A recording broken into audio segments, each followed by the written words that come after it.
Friends, my name is Kamal and today we will learn about the centralized air conditioning systems.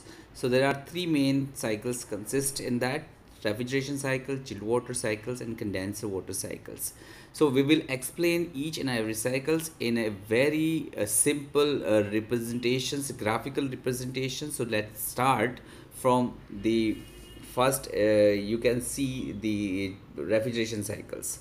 Second one is the chilled water cycle. So in the chilled water cycle, there are air handling unit and water pump involved. Third one is the condenser cycles. So cooling tower and condenser pumps. So let's start from the first one, the refrigeration cycles. So as we already seen that compressors, condensers, and expansion device and evaporators involved in the chilled refrigeration cycles. सो हम लोग यहाँ पे start करेंगे compressor से. Compressors में actually क्या होता है कि hot gases from the evaporator it enter to the compressor. And what compressor does, so the hot gases it compress to the high temperature and high pressure gases में. समझ आया? ये आपको इसके अंदर जो दिखाया गया है वो स्क्रॉल कंप्रेसर है. और स्क्रॉल कंप्रेसर्स में क्या होता है कि स्पायरल आपको दिख रहे होंगे, एक मूविंग है एक फिक्स है.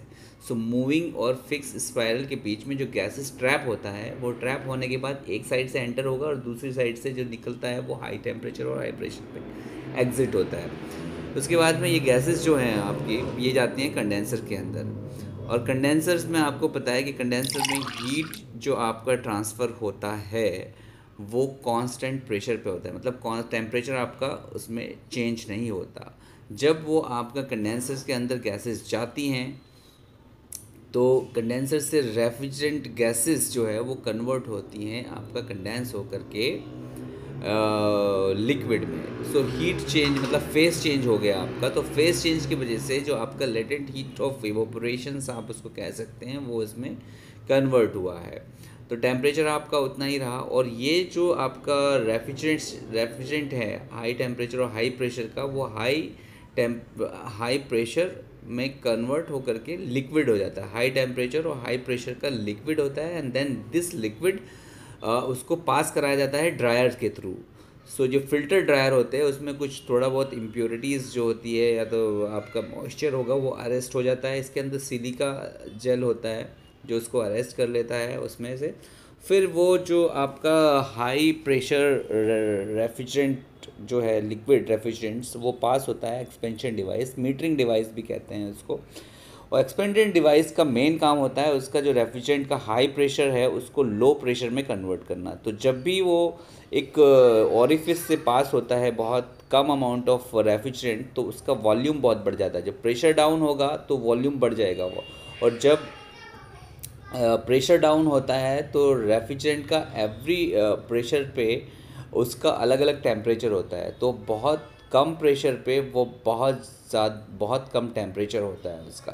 तो जैसे ही टेम्परेचर कम हुआ उसका टेम्परेचर कम हुआ और प्रेशर कम हुआ तो टेम्परेचर कम हो जाता है. और वो कम टेम्परेचर जो लिक्विड ठंडा लिक्विड होता है वो इवोपरेट होता है किसके कांटेक्ट में जा कर के, आपका इवोपरेटर में जैसे ही ये एंटर करता है तो वो हीट जो वाटर का हीट है, हॉट वाटर जो इसके अंदर आया है वो उसको ठंडा कर देता है. मतलब हीट जो है वो ट्रांसफ़र हो जाता है आपका वाटर से रेफ्रिजरेंट के अंदर. तो रेफ्रिजरेंट जो है वो लिक्विड रेफ्रिजरेंट आपको इवोपरेट हो जाता है. It take heat from the water and water get cooled. So the refrigerant अब क्या हो जाएगा, रेफ्रिजरेंट जो है वो सैचुरेशन हो जाएगा. रेफ्रिजरेशन का मतलब आपका जो लिक्विड था वो कन्वर्ट हो रहा है गैसेस में. और एक कंडीशन ऐसी आ जाएगी जितना भी सारे का सारा गैसेस लिक्विड था वो सारा कन्वर्ट होके गैसेस में वापस से कंडेंस इसमें कंप्रेसर में चला जाता है. और यही साइकिल चलती रहती है कंप्रेसर से कंडेंसर में, कंडेंसर से एक्सपेंशन वाल्व में एंड देन एवोपरेटर. सो ये आपका एक साइकिल हो गया है रेफ्रिजरेशन का. दूसरा हम देखते हैं कि air handling system. Air handling systems में आपका एचयूज़ जो होते हैं उसमें आपका एक फ़ैन होता है. फ़ैन जो है वो इसमें सेंट्रीफ्यूगल फैंस मेनली यूज़ करते हैं और इसमें फॉरवर्ड और बैकवर्ड कर्व वाले फैंस होते हैं। एक्चुअली बैकवर्ड कर्व्स जो है वो मोर एफिशिएंट होते हैं। सो यहाँ पे क्या होता है कि आपका जो चिल्ड वाटर है फ्रॉम दी चिलर से जो आ रहा है पंप के थ्रू, वो आपका कॉइल में जाता है।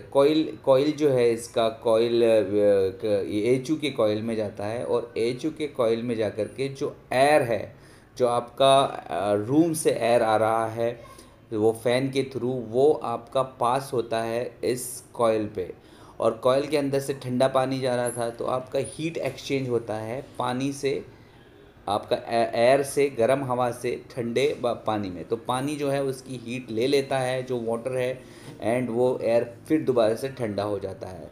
सो वो ठंडा एयर जो है आपका वो जाता है जहाँ पे आपको कूलिंग प्रोवाइड करना है, और ये जो वाटर है वो वापस से एच की कॉइल से निकल करके वो आपका कहाँ पे जाता है, इवोपरेटर से वापस ठंडा होकर के फिर आपका इस पंप के थ्रू एच की कॉइल में जाता है, और वहाँ से ये आपका साइकिल हो जाता है किसका, chilled water cycles.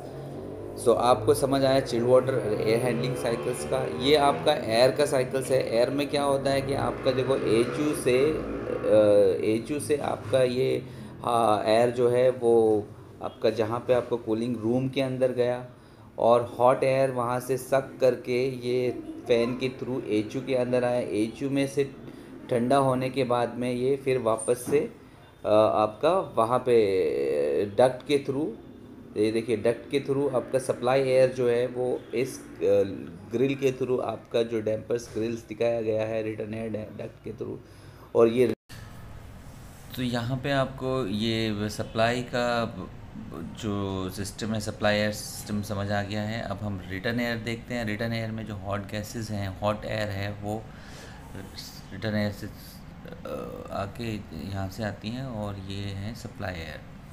Okay, so we will learn for the condenser system, condenser cycle. The condenser cycle consists of the cooling tower, water pumps, which is called condenser pump. So in the cooling tower, so actually the cooling tower is required to eject the heat, to remove the heat of the condenser. Okay, so like this, when the water is, some amount of water evaporate, so the rest of the water get cooled due to the heat of evaporation. And this is the condenser pump. It sucks the water from the cooling tower. And okay, let's see how the cooling tower work. So you can see the condenser CT fan, cooling tower fan, and the red color one, it is the sprinkler system, nozzle systems. It's continuously rotating so that the uniform water will be sprayed over the fills. The blue color things, you can see it is a fills in the cooling tower, and the red this is the hot air, the evaporated air, evaporated air took some amount of water from the cooling tower, and the rest of the water, which is, you can see the air entering in the blue line, and the air takes heat, which convert into the red color. You can see clearly here the cold water from the sump of the cooling tower. ये आप देख सकते हैं float वाल है। Float वाल क्या करता है कि आपका जब पानी इसमें पूरा